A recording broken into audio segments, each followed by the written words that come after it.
Anaraka ny canal de Pangalana itsika na ny lakandranon'i Pangalana avy eo Mananjary mandeha makany Nosy Varika. Raha niala teo a Mananjary tamin'ny 7 ora maraina zahay dia any ho any amin'ny 12 ora mahery any tonga tao a Nosy Varika.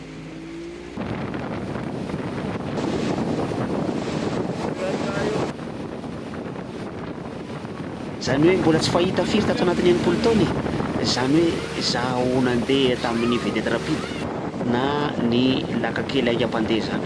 Efa matetika mandeha eto ihany ny tenako fa zao vao tena nandeha tamin'itony vedette rapide tony.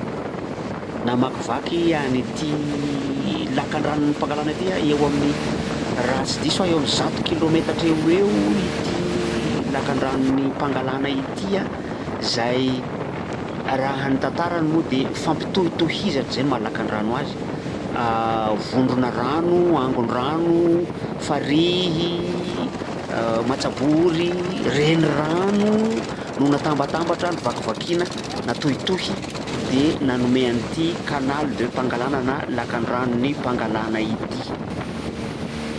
Somary aingakaingam-pandeha ihany ny lakana ka vetivety dia tonga teo Andragnazavaka. Andragnazavaka izay anisan'ny vavarano ngeza be ihany koa. Betsaka ny fadifady amin'izy ity hono hoe raha vao mahita zavatra ianao dia tsy mahazo mitabataba raha sendra sanatria ohatrohatra ka mety mahita farafara na mahita lovia eny ambony rano eny dia tsy mahazo miorakoraka.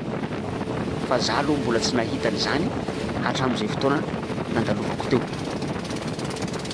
Dia ankoatran'ny reto vedette rapide reto misy ny lakana fa misy koa ny katakataka. Reto moa no matetika fandehanana amin'iny lalan'iny, amin'iny rano iny, sady azoazo koa ny frais amin'io no sady misy ambiance kokoa satria dia ohatr'izao zao afaka mitsangana ianao, afaka mandehandeha ao anatin'io, afaka mipetrapetraka, afaka mihinan-kanina soamantsara mihitsy. Dia sarotra ihany koa nandikana le teny hoe aventure fa dia aventure afaka mipetraka ato ambany ianao, afaka mipetraka any ambony any ianao. Efa nisy ihany koa ny nitondrako teto amin'ity fandaharana Facebook eto ity ny nandehanana tao anatin'izy itony tamin'ny fotoan'andro.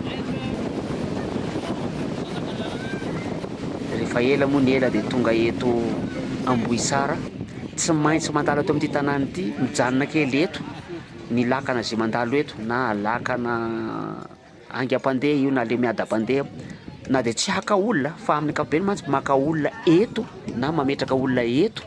Fa tamin'ity indray mitoraka ity dia récréation natao teto, récréation voaboaka kely ohatran'ny récréation amin'ny taxi brosy reny dia sady mividividy voan-dalana kely anaty rano daholo zany rehetrarehetra zany, mihinan-kinana an'izay azo hohanina, vidividy an'izay azo vidiana. Dia mariko anefa fa somary prix-na touriste ihany andrareo ao fa mampametra-panontaniana ihany aloha ny fahadiovana ao anatin'izany rehetrarehetra zany fa dia hoany fa dala-tompo io tenenana, dala-tompo ahoana moa fa dia vidim-bola io. Ny moron-drano akavia sy akavanana amin'ny ankapobeny dia ahitana fambolem-bary mamboly ny olona. Ankoatran'ireo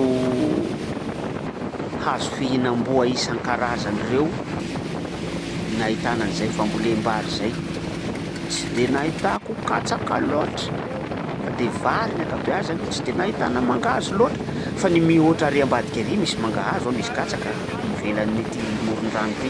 Ny ankizy moa dia mifaly avanja milomano amin'ny sisin'ny tanàna rehefa mandalo amina tanàna ny lalana zay andehanana. Ary rehefa ela ny ela dia mahatazana ny tetezana ahafantarana ny Nosy Varika ery. Somary vongo ihany ny mody satria miforotra ato anatin'ity toerana ity. Manaraka mitondra aminareo ny ato anaty tanàna ny Nosy Varika. Efa nisy ampahantsara ihany nalefako.